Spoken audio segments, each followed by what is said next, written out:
ఏదో 2,500 2,500 చాలదు కాబట్టి కనీసం బట్టల కోసం, వంట సామగ్రి కోసం 5,000 చొప్పున ప్రతి ఒక్క కుటుంబానికి 10,000 ఆర్థిక సహాయం చేస్తాం.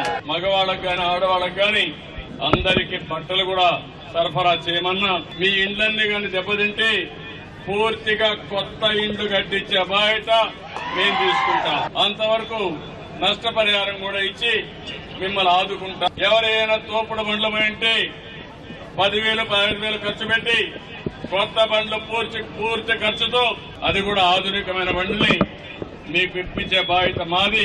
ఎక్కడన్నా కానీ ఆటో రిక్షాలు కానీ లేకపోతే సైకిల్ రిక్షాలు కానీ పోతే వాళ్ళందరికీ ఒక్కొక్కరికి 10,000 రూపాయలు సహాయం చేసే బాధ్యత ఈ ప్రభుత్వం తీసుకుంటుంది. కలెక్టర్కి స్పష్టమైన ఆదేశాలు ఇస్తున్నాం. 17వ తారీఖు లోపల మీ అందరికీ న్యాయం చేసే బాధ్యత ఆయన తీసుకుంటారు. ఎక్కడైనా సరే పంట రివైవ్ చేయగలిగితే దానికి అవసరమైతే యూరియా గాని ఇవన్నీ ఇచ్చి పొటాషియం ఇచ్చి మళ్లీ కాపాడగలిగితే దానికి కూడా ఎరువుల సరఫరా కూడా చేయమని ఆదేశాలు ఇచ్చాం.